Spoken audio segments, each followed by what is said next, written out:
أعوذ بالله من الشيطان الرجيم. بسم الله الرحمن الرحيم. والفجر وليال عشر والشفع والوتر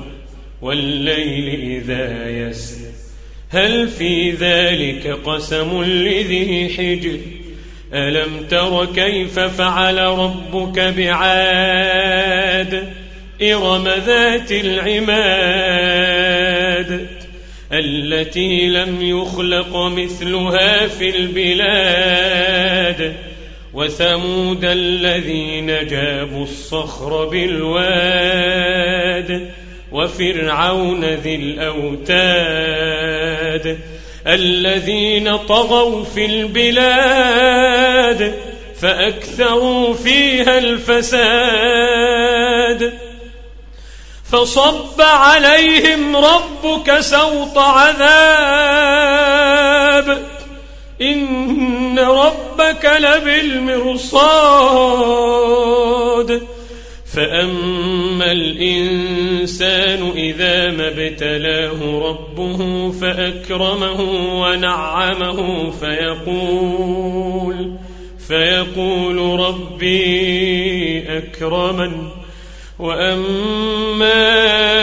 إذا ما ابتلاه فقدر عليه رزقه فيقول ربي أهانن كلا بل لا تكرمون اليتيم ولا تحاضون على طعام المسكين وتأكلون التراث أكلا لما وتحبون المال حبا جما كلا إذا دكت الأرض دكا دكا وجاء ربك والملك صفا صفا وجيء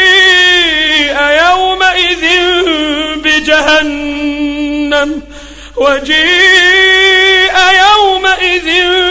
بجهنم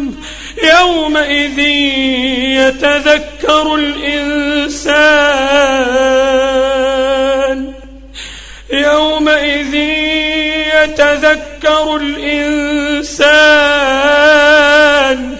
وأنى له الذكرى يقول يا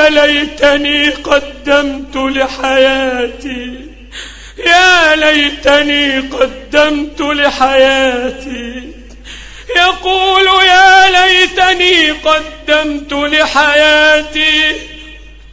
فيومئذ لا يعذب عذابه أحد ولا يوثق وثاقه أحد يا أيتها النفس المطمئنة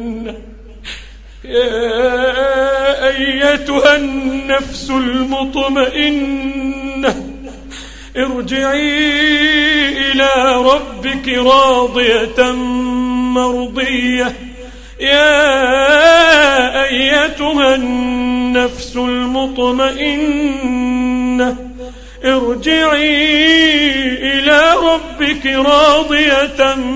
مرضية فادخلي في عبادي وادخلي جنتي